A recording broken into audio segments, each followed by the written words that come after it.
On May 10, 2020, in the high, rugged terrain of Chaffee County, Colorado, a Mother's Day morning began with a silence that would eventually become deafening. In the small community of Salida, the sun rose over a household that appeared, by every outward measure, to be the pinnacle of American domestic stability. But by the time the shadows lengthened against the mountains, a bicycle was found abandoned near a highway, and a mother of two had vanished into the thin alpine air. The world was told a woman had gone for a ride and never come back, yet the bike showed no signs of a struggle or crash, and the woman who owned had left behind every item required for a journey. The disappearance of Suzanne Morphew was immediately framed as a tragic accident or predatory abduction, but the official narrative began to fracture before the first search party returned. The contradiction was not in what was found, but in the sterile, curated nature of the scene. A mountain bike lying in the brush, untouched by the violence of collision, a helmet discovered nearly a mile away, a home that felt less like a crime scene and more like a stage set awaiting a performance. While the community looked toward the woods, the investigation began to look toward the threshold of the Morphew front door. To understand the collapse of the Morphew family, one must look at the mountain luxury they inhabited. They were the image of success, living in a house titled Puma Path, surrounded by the quiet prestige of the Rockies. Barry Morphew was a provider, a landscape contractor known for his physical strength and his devotion to the outdoors.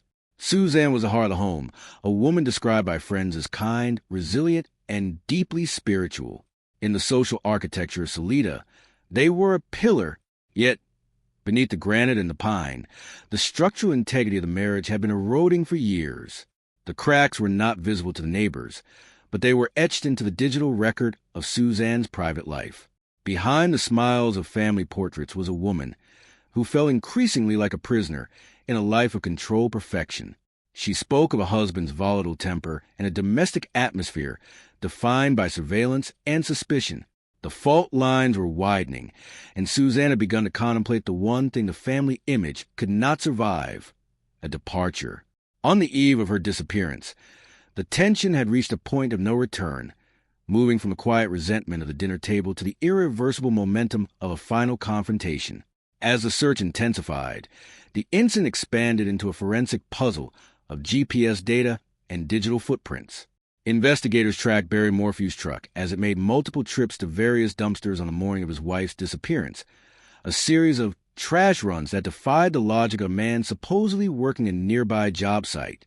They found a tranquilizer cap in the dryer and discovered that Barry's phone had been placed in airplane mode during critical hours. The evidence suggested a man meticulously cleaning a life, removing the traces of struggle that the mountain air could not wash away. The case hardened into a legal odyssey when Barry Morphew was finally arrested and charged with first-degree murder. The prosecution built a wall of circumstantial pressure, arguing that Barry had hunted his wife with the same precision he used for big game, fueled by the discovery of her secret desire to leave him. They presented a narrative of a man who could not lose because loss was an insult to his control. But the machinery of justice hit a jagged edge. In a shocking procedural turn, the discovery of unidentified male DNA on Suzanne's bike, linked to unsolved sexual assault cases elsewhere, weakened the state's grip.